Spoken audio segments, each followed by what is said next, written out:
অনেকেই নামাজ পড়েন, কিন্তু নামাজে দাঁড়ানোর পর মনে হয় শরীর নামাজে আছে, অথচ মন অন্য কোথাও ঘুরে বেড়াচ্ছে।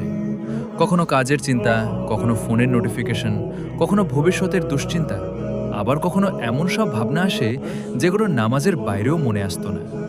তারপর সালাম ফিরানোর পর একটা কষ্ট থেকে যায়। আমি কি সত্যিই আল্লাহর সাথে কথা বললাম, নাকি শুধু নামাজটা শেষ করলাম?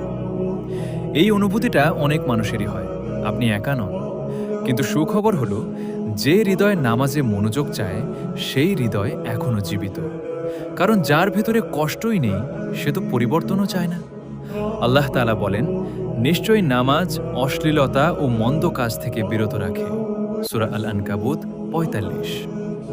তাহলে প্রশ্ন হলো, নামাজ যদি এত শক্তিশালী হয়, তাহলে আমরা কেন সেই শান্তি অনুভব করি না? অনেক সময় কারণ একটাই, আমরা নামাজ পড়ি কিন্তু নামাজের জন্য নিজেদের প্রস্তুত করি না। ভাবুন তো, আপনি যদি কোনো গুরুত্বপূর্ণ মানুষের সাথে দেখা করতে চান, তাহলে আগে নিজেকে গুছিয়ে নেন। কিন্তু আল্লাহর সামনে দাঁড়ানোর আগে আমরা কি করি?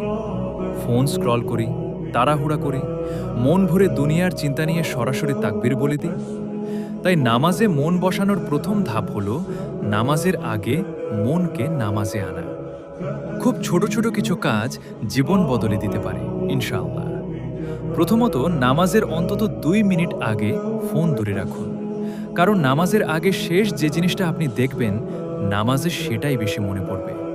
যদি ফোন দেখেন, ফোনের কথাই মনে আসবে। তাই ফোন সাইলেন্ট করে একটু দূরে রাখুন। দ্বিতীয়ত, অজুকে শুধু পরিষ্কার হওয়া ভাববেন না। অজু হলো আল্লাহর সামনে দাঁড়ানোর প্রস্তুতি।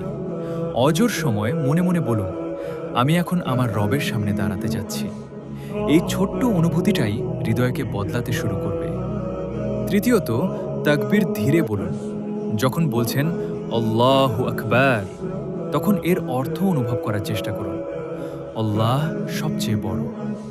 আমরা অনেক সময় মুখে বলি আল্লাহ সবচেয়ে বড়, কিন্তু মনে তখনও দুনিয়ার চিন্তা ঘুরতে থাকে। তাই তাকবীরের আগে এক